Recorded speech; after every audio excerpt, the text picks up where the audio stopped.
श्री स्वामी समर्थ. जय जय स्वामी समर्थ. नमस्कार मैत्रिणींनो, स्वागत आहे तुम्हा सर्वांचं पुन्हा एकदा माझ्या या नवीन व्हिडिओमध्ये. तर उद्या शनिवारी म्हणजेच 25 जुलैला आली आहे आषाढी एकादशी. आषाढ महिन्यातील शुक्ल पक्षातील येणाऱ्या एकादशी तिथीला देवशयनी एकादशी किंवा आषाढी एकादशी म्हणून ओळखलं जातं. हा दिवस धार्मिक आणि आध्यात्मिक दृष्टीनं खूप महत्त्वाचा मानला गेला आहे. आता महिन्यातील बघा, वर्षभरामध्ये जेवढ्या पण एकादशी येतात तर त्या संपूर्ण एकादशीचं व्रत केल्याचं पुण्यफळ हे फक्त आषाढी एकादशीचं व्रत केल्यानं आपल्याला प्राप्त होत असतं. आणि याच आषाढी एकादशीपासून ते कार्तिक महिन्यामधील येणाऱ्या प्रबोधिनी एकादशी या 4 महिन्याच्या काळात भगवान श्री हरी विष्णू निद्रावस्थेत असतात क्षीरसागरामध्ये. आता एकादशीचं महत्त्व हे तर आपल्या सर्वांनाच माहिती आहे. अगदी लहानातील लहान व्यक्तींपासून ते मोठ्या व्यक्तींपर्यंत प्रत्येकजण हे आषाढी एकादशीचं व्रत करत असतो. हे व्रत केल्यानं असं म्हटलं जातं की मनुष्य जीवनातील सर्व अडीअडचणी दूर होतात. मनुष्याला आपल्या जीवनातील सर्व अडीअडचणींवर योग्य तो मार्ग मिळतो. आपल्या हातून कळत नकळत घडलेल्या पापकर्मातून आपली मुक्तता होत असते.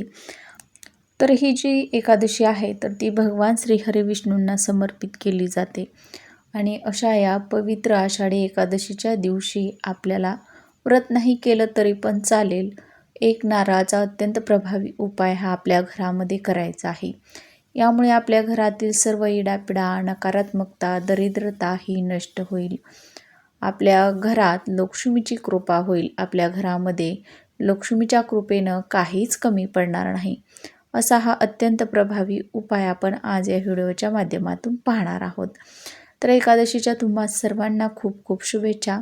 चला तर मग अशा नवीन सुंदर व्हिडिओला सुरुवात करूया. त्या अगोदर तुम्ही चॅनलवर नवीन असाल किंवा पहिल्यांदाच भेट दिली असेल तर प्लीज चॅनलला सबस्क्राईब करा, म्हणजे माझे इथून पुढचे नवनवीन व्हिडिओ तुम्हाला पाहायला मिळतील. चला तर मग व्हिडिओला सुरुवात करूया.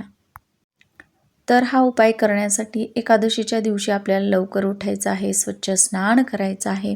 स्वच्छ स्नान करून झाल्यानंतर आपल्या देवघरामध्ये विठ्ठलाची मूर्ती असेल, बाळकृष्णाची असेल किंवा भगवान श्री हरी विष्णूंची मूर्ती असेल किंवा फोटो असेल, मूर्ती असेल तर मूर्तीवरती अभिषेक करून घ्यायचा आहे. गंगाजलानं, कच्च्या दुधानं किंवा अगदीच मग स्वच्छ पाण्यानं जरी अभिषेक केला तरीही चालणार आहे. त्यांची विधिवत पूजा जी आहे तर ती आपल्याला करायची आहे. त्यासाठी आपल्याला एक चौरंग घ्यायचा आहे. त्या चौरंगावरती पिवळ्या रंगाचं कापड अंथरायचं आहे. शुद्ध गाईच्या तुपाचा दिवा सर्वप्रथम आपल्याला तिथं प्रज्वलित करून घ्यायचा आहे. नंतरनं ती मूर्ती किंवा फोटो त्या चौरंगावरती ठेवायचा आहे. ठेवल्यानंतरनं अष्टगंध, हळदी कुंकू, अक्षदा, फुलं हे आपल्याला वाहून घ्यायचे आहेत. एक तुळशीपत्र आवर्जून व्हायचं आहे. त्यानंतरनं आपल्याला काय करायचं आहे, एक पाणी असलेला जो नारळ असतो तर तो नारळ घ्यायचा आहे. आता या नारळामध्ये पाणी असायला हवं आणि हा नारळ शेंडीसहित असायला हवा. तर या नारळावरती बघा आपल्याला कुंकानं एक स्वस्तिक काढायचं आहे. स्वस्तिक काढल्यानंतरनं 4 बिंदू आणि स्वस्तिकच्या मर्यादा ज्या 2-2 रेषा असतात कडेच्या तर त्यासुद्धा आपल्याला देऊन घ्यायच्या आहेत. आणि आपल्याला यासाठी 5 बदाम, 5 हिरवी वेलची या वस्तू देखील लागणार आहेत. तर या सर्व वस्तू आपल्याला भगवान श्री हरी विष्णूंच्या मूर्तीसमोर ठेवायच्या आहेत. त्या अगोदर बघा आपल्याला काय करायचं आहे, 5 वेळा विष्णू सहस्र नामावलीचं पठण करायचं आहे किंवा विष्णू स्तोत्राचं पठण करायचं आहे.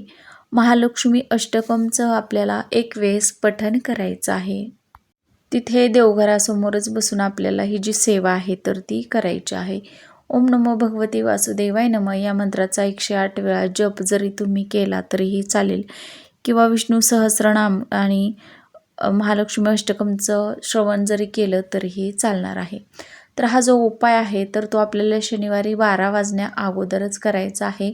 कारण की आषाढी एकादशी तिथी ही 12 म्हणजे 11:30 नंतरनं समाप्त होणार आहे. त्यामुळे तुम्ही बघा 11 ते 11:30 या वेळेमध्येच हा जो उपाय आहे तर तो करायचा आहे. आणि संपूर्ण दिवसभर रात्रभर हा नारळ आपल्याला तिथेच ठेवायचा आहे. दुसऱ्या दिवशी आपल्याला काय करायचं आहे, एक स्वच्छ लाल रंगाचं कापड घ्यायचं आहे.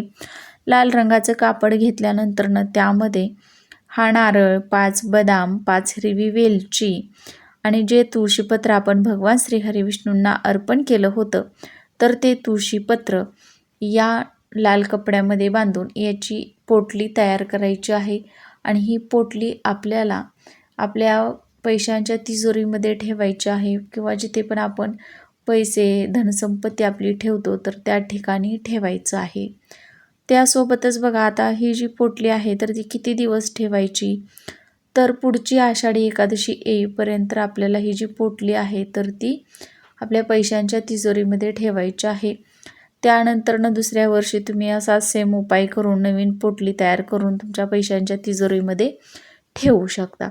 तर यामधील नारळ तुम्हाला जो आहे तर तो खराब झाला असेल तर वाहत्या पाण्यामध्ये सोडायचा आहे आणि चांगला असेल तर तो फोडून तुम्हाला त्याच्यामधील खोबरे जे आहे तर ते तुम्हाला प्रसाद म्हणून खायचे आहे. बदाम, हिरवी वेलची हे टाकून तुम्ही एखादा यापासून गोड पदार्थ बनवून सुद्धा घरातील सर्व व्यक्तींनी खाल्ला तरीही चालणार आहे.